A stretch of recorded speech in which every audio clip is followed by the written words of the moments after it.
रूस यूक्रेन युद्ध के मैदान से TV9 भारतवर्ष पिछले एक साल से लगातार एक्सक्लूसिव कवरेज आपको दिखा रहा है। इस दौरान कई ऐसे दर्दनाक वीडियो भी सामने आए हैं जिसमें जंग के दौरान हुई तबाही सामने आई है।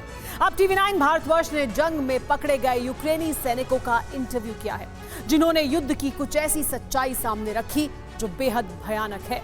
यूक्रेन के बैटलफील्ड में मौजूद संवाददाता मनीष झा की इस एक्सक्लूसिव रिपोर्ट के जरिए जानिए युद्ध की वो खौफनाक हकीकत अभी तक जो अनसुनी थी।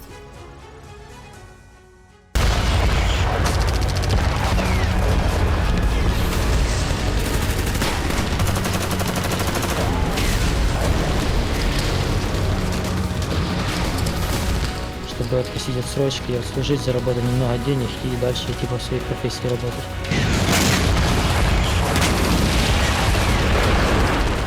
Пленные женщина и мужчина, которые были задержаны и содержались в подвальном помещении. Получается,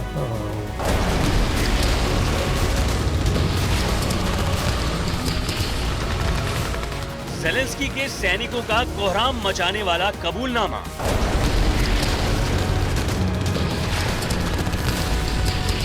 ज़ेलेंस्की के जुल्म की सबसे खौफनाक कहानी, बेकसूरों पर बर्बरता की सबसे भयानक दास्तान।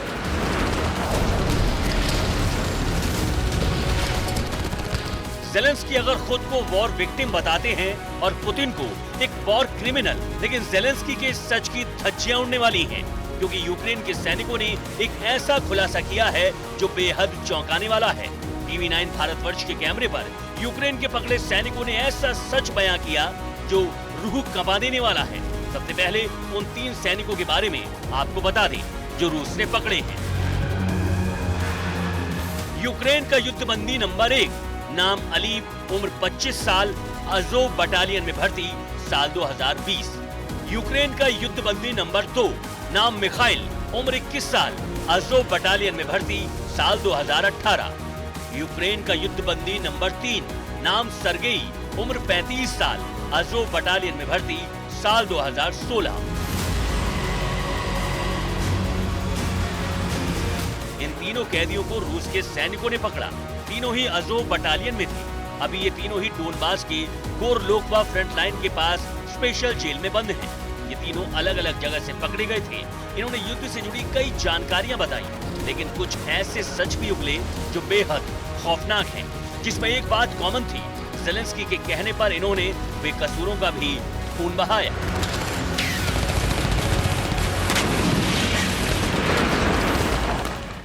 So Mikhail, tell me why your name is not in the list of the exchange?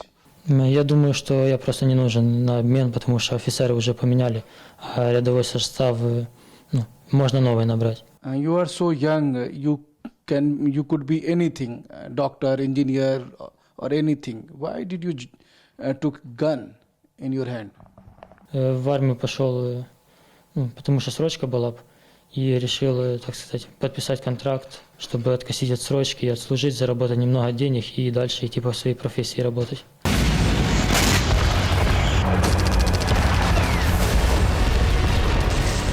Ukraine की तरफ से ऐसा कई दफे कहा गया कि रूसी सैनिक बेकसूरों को मार रहे हैं, महिलाओं से हैवानियत की हद पार कर रहे हैं, लेकिन अब रूस की जेलों में बंद कैदी बता रहे हैं कि यूक्रेनी सैनिक भी निर्दोष लोगों का खून बहा रहे थे। ऐसा ज़ेलेंस्की के कहने पर किया जा रहा था। हालांकि ये बात वो रूसी सेना के दबाव में कह रहे हैं, या इसमें कुछ सच्चाई भी है, लेकिन कैमरे पर जो कहा वो सच हम आपको सुनवा रहे हैं। What did you do in LHI steel plant with some woman? 8.04.2022 года содержались непосредственно как пленные женщина и мужчина, которые были задержаны и содержались в подвальном помещении.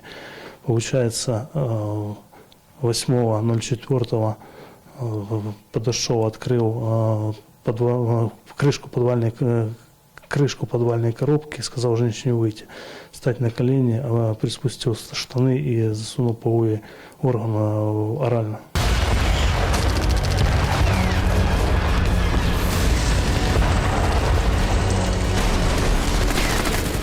इन कैदियों की तरफ से ये कहा जा रहा है कि यूक्रेन इन्हें छुड़ाने की कोशिश नहीं कर रहा, जबकि यूक्रेन ने जेल पर रॉकेट भी दागे थे।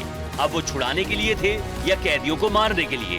हो सकता है कि यूक्रेन चाहता हो कि ज़ेलेंस्की का सच सामने ना आए, इसलिए कैदियों को मार दिया जाए। कई कैदी ऐसे हैं जो अपने किए पर पश्चाताप करना चाहते हैं, घर लौटना चाहते हैं। Do you miss your family? Да, скучаю. Who are in your family? У меня маленькая дочь и девушка, с которой я не успел жениться. What are you okay? How you are living here?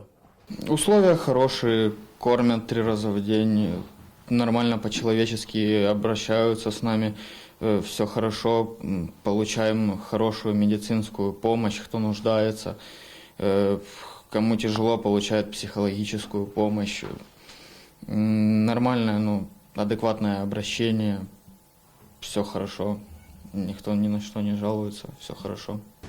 जंग की कई डरावनी कहानियां हैं। इस जंग में काफी कुछ तबाही हुई है, इंसान मारे गए हैं और मानवता रौंदी गई है। इसके लिए अगर जिम्मेदार पुतिन की सनक है तो ज़ेलेंस्की का अड़ियल रवैया, जिसकी वजह से इन जैसे सैनिक युद्ध के मैदान में क्रूर और हिंसक होकर तबाही मचाने में 1 सेकंड भी नहीं लगाते। Bureau report, TV9 Bharatvarsh.